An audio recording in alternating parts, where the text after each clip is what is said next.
Welcome back to the FAI Sailplane Grand Prix in Horsham, Australia, for a summary of the racing for Day 5. Unfortunately, the racing on Day 4 was cancelled due to high winds, so this is only the fourth chance our pilots have to make points in this 7-day competition. Today's task was set nice and close to the town, allowing our pilots a chance to explore some different areas around the aerodrome. Today our pilots embarked to the east to Minyip, before heading directly south to Rapanyip, before flying across the Horsham township towards Mount Arapiles.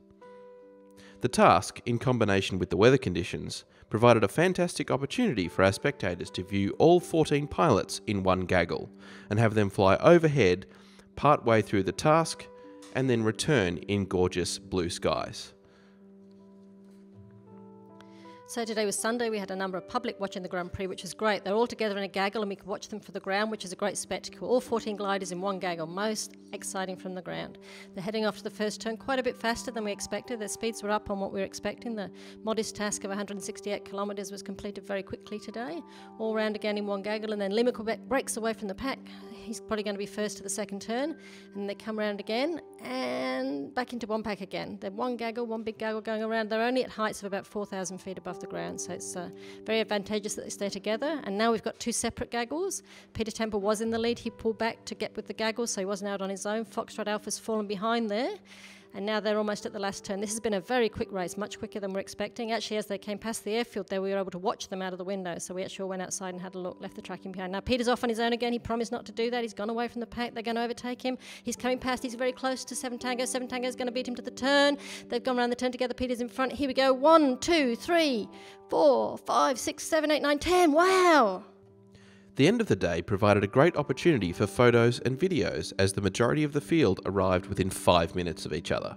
Only one glider outlanded for the day. The winner of today's race was Peter Temple, with Jeff Brown coming in second and David Jansen taking out third place. Well, Peter, it was an interesting sort of day, I think, because it didn't look quite as good as it turned out to be. Would that be right? It would certainly be right. It was a very short, sharp task. Actually ended up being a bit of a fun task. Getting some reasonable heights before we started, and stayed around with the gaggles most of the day. And it was just a matter of when to leave the gaggles and come home, which I didn't quite get right, but just managed to squeak ahead of everyone else coming home, so it was good. We also came back over Horsham Airfield on that second leg, or third leg. Was that interesting to be able to look down and see the airfield? Oh, it was, and obviously interesting for the spectators on the ground to see us all go by. It's a bit of a trap though, because as you're flying by, the airfield's a bit like a magnet, and you sort of get attracted to it as you're coming along. So kind of try and ignore that and think, no, I've still got tasks to go. So, but it adds a bit of interest, I think, to actually come past here. So it was good. That concludes Day 5 of racing here at Horsham. Thanks to all our sponsors for assisting us in making this event possible, and we'll see you tomorrow for another day of the Sailplane Grand Prix.